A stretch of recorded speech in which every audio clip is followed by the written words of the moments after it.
करके उसने चंदा दिया करोड़ों रुपए, 100-150 करोड़ रुपए चंदा दिया, एक बार नहीं 3 बार में उसके पैसा गया।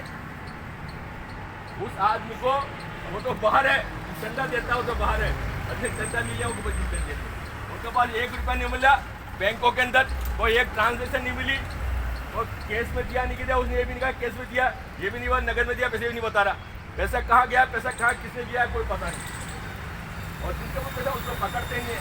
तो आज सरकार देश में, मैंने ग्रोह से परसों के दिन यही बैठे पूछा था, अब यहाँ बात चल रही है, ग्रोह से एक सवाल किया कि भारत पिछड़ा क्यों है, तो ग्रोह ने क्या जवाब दिया, भारत भ्रष्टाचार में सबसे दुनिया में वर्ल्ड नंबर में सबसे ज़्यादा चल रहा है, जिसका 157 नंबर है, नीचे 157 नंबर पे भ्रष्ट नंबर 1, मतलब भारत 195 देश है टोटल भारत के अंदर, दुनिया के अंदर, तो उसमें 157 नंबर भ्रष्ट देशों को हट जाता है, और भारत एक बड़ा इकोनॉमिक वाला देश है, बड़ी आबादी वाला देश है, और दुनिया में नंबर 1 का देश है भारत है, इस टाइम चाइना से बढ़कर आबादी है हमारी, लेकिन उसमें भ्रष्टाचार के रूप में जो भारत का नंबर आया 157 नंबर पे, जो 157 रुपये वहाँ पर 10% लोग जो 90% को चूस रहे हैं, अब उनका खून चूसे 90% लोग, 10% लोग, चाहे वो बड़े व्यापारी हो, चाहे वो ब्यूरोक्रेसी वाले सरकारी मुलाजिम बैठने वाले हो, चाहे वो राजनेता हो।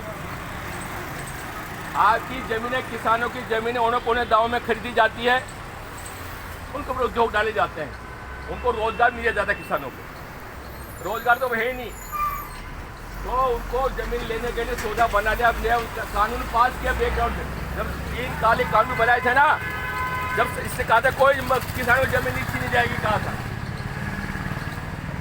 ये कहा, लेकिन किसान समझे, उन्होंने आंदोलन किया, वो जमीन छीनना था किसानों को नंगा करना।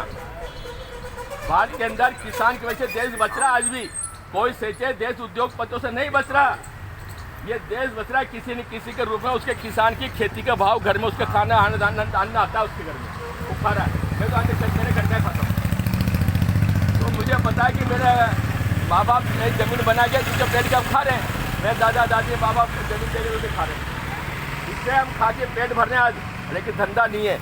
यदि वो जमीन नहीं होती, खेती बाड़ी नहीं होती, तो किए इसमें से काफ़ी लोग करीब 50% और भूखे मर जाते। ये देश करीब 55-60% अभी भी खेती पर टिका हुआ है। वो खेत वालों ने हमें देश को आज़ाद, देश को इकोनॉमी को बचा रखा है। वो ये मोटरसाइकिल खरीदते हैं, अब यहाँ के कोटा सिटी में मोटरसाइकिल खरीदते हैं, बाहर के गाँव के मोटरसाइकिल खरीदता, बेचेगा गेहूँ मोटरसाइकिल ले जाएगा, बेचेगा सरसों मोटरसाइकिल ले जाएगा, बेचेगा क्या नाम लहसन मोटरसाइकिल ले जाएगा, आएगा लहसन, और उससे भी बेचारे चोर देखे तो उसके पैसे छीन लेते हैं। यहाँ पर देखिए पिछले आए दिन अखबार में पढ़ता होगा, आज को उसको लूट लिया, वो लूट लिया, उनके पीछे बड़े किसान का वह पैसा भी आएगा, मन में 50,000, 60,000, 1 लाख, 1 लाख की छीन लेते हैं। गेहूँ का भाव 35-36 आप कितने भाव, 2300 को 2400 का भाव मंडी में भाव, 2400 का भाव मंडी में आ गया, कितना झटके में 1300 रुपये कम हो गया। किसान की जेब से जब भाव आता है ना, तो कोई लूट हमारे देश के अंदर लूट है, 10% लोग 90% लोगों को लूट के खा रहे। जैसे एक शेर होता है ना, उसके डर के मारे आदमी क्या करता है कि शेर के डर के मारे आदमी दूर भागता है, लेकिन शेर एक शिकार करता है, थोड़ा उसे माल अच्छा सा माल खाया और भाग जाता है, बाकी जो गीदड़ विदर खाते हैं, तो बाकी हम सोचते हैं कि हम हमारी जनता की समझ गीदड़ों की समझ है, तो हमें उसको थोड़ा टुकड़ा मिल जाता है खाने पेटो, तो हम खुश हो, हमारा देश महान महान नहीं है, हम महान नहीं है, महान हमें इसलिए कहना पड़ता है देश हम भारत में। यहाँ पर आदमी को 5 किलो अनाज पर जो एक आदमी को मिलता है सरकार द्वारा, उसको ये बड़े खुश हैं हम। ये हमारे जीने का तरीका नहीं है। इंसान को जीने का तरीका जो हम टैक्स देते हैं, हम देते हैं 1000 रुपये, हमें सरकार हमारे पर 50 रुपये खर्च नहीं करती। 1000 रुपये टैक्स देते हैं हम, सरकार हमारे 50 रुपये खर्च नहीं करती। ये समझ किसी की बहुत कम लोगों की है, जो समझता है वो समझता है। टैक्स काय पे वसूल किया जाता है? मोबाइल खरीदो आपका GST 28%, आप कोई भी बाजार में खरीदाओ हर चीज़ पर टैक्स है, कोई टैक्स से फ्री नहीं है। वो सारा सामान किसके पास? पेट्रोल खरीदते हो, पेट्रोल आप जैसे राठौड़ साहब है, इन्होंने गैस डलाई साहब CNG, उसमें गैस डलाई, गैस से स्टेशन जाना आना है। इन्होंने मान लीजिए 5 किलो गैस डलाई, 5 किलो में 8 बजे 400 रुपये दिए, 400 रुपये गैस डलवाई। 400 रुपये में सरकार के पास 300, सरकार के पास गया 100 रुपये की, 100 रुपये की है उसकी, जो 100 रुपये की लागत के लिए 300 सरकार के पास चलेगी। सरकार उससे कमा रही है और हम 400 रुपये खर्च करने के बाद में हम मुश्किल से 100-150 रुपये कमा पाते हैं। यह हालत हमारी है। लूट कौन रही है? सरकार। लेकिन फिर कहते हैं सरकार गेहूं दे रही है हमें यार। अरे गेहूं सरकार के पाप दे रही है, आपका जेब काट रहे, 1000 रुपये आप जेब काट रहे, आपको 50 रुपये पकड़ा रही है यार।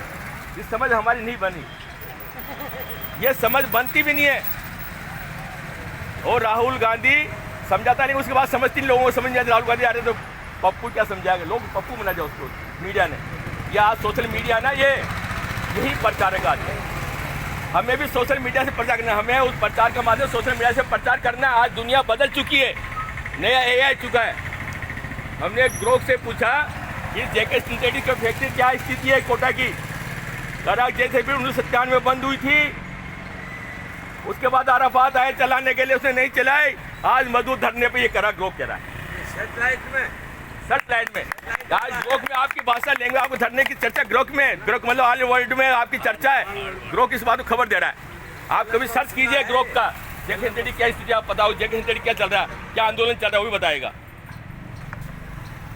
लेकिन हमारे जो देश की स्थिति है उसमें अभी भी ये चर्चा का विषय बना है। आपने आज का अखबार है, गुरुवार को ओम बिरला जी बजरंगलाल से मिले। ओम बिरला बड़ा है, भजनलाल बड़ा है, ओम बिरला बड़ा है, लेकिन भजनलाल से मिलने आ रहे हैं। जरूरत ओम बिरला को भजनलाल से, भजनलाल की जरूरत नहीं ओम बिरला से। क्या है, ओम बिरला को जरूरत है, भजनलाल से समझ नहीं। उस अखबार में जो दिया है, ओम बिरला से स्पेशल काम के लिए, विकास के लिए, कोटा इसके स्पेशल राजस्थान के विकास के लिए वो मिले। भजनलाल काम है, ओम बिरला काम है, ओम बिरला जी मिल रहे हैं। ये तो विकास के काम प्रधानमंत्री का, ओम बिरला लोकसभा की बातें करते हैं। ओम बिरला तो केवल संसद चलाने के लिए उनका मुख्य मुद्दा है। विकास की बात ओम बिरला का हाथ में थोड़ी है। ओम बिरला के हाथ में संसद कैसे चले, विपक्ष की तो सुनता नहीं है, जो बोलते उसको सुनता नहीं है। हमारा राम आए तो उठ के भाग जाता है। ये कोटा की बात आएगी पहले भाग गया, पहले छूट गया। ये ओम बिरला की, इसलिए मुझे विश्वास है 100% जेके के बारे में चर्चा उनकी हुई है कि जमीन को कैसे हड़पा जाए। इस जमीन पे मजदूरों को भी चुकाना। अब यह है कि पहले वो 50 करोड़ देने के भगरे चक्कर में थे। सोचता हूँ किसी पहले हरिमोहन शर्मा जी द्वारा रिपोर्ट आई है कि 50 करोड़ देने को तैयार है आपके लिए अराफात। पहले 5 करोड़ की बात कर रहा था, 5 करोड़ की कहा तो 5 करोड़ ले लो, 5 करोड़ बात कर रहा है।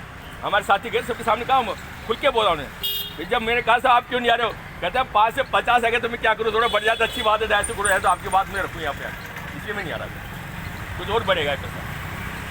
और उन्होंने ये बात कही थी कि इनके पीछे पूरी साजिश है, ऊपर से लेकर नीचे तक, सेंट्रल गवर्नमेंट के लेके कोटा के नेतृत्व की सारी साजिश है। ये उन्होंने हरिमोहन शर्मा जी ने हमें समझा, और ये प्रस्ताव आएगा उनका, ये पता था उनका, क्योंकि लीडरशिप व्यक्ति से बात करते हैं, आपस में चर्चा करते हैं।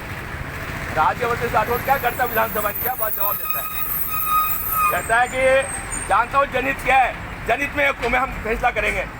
और राज्यवर्धन राठौड़ को तो गायब कर जाता है वहाँ से, और वहाँ पर स्वायत्त शासन मंत्री को वहाँ पर एक मीणा जी है, उसको जाके रखना करते हैं, आप इसका प्रस्ताव रखो।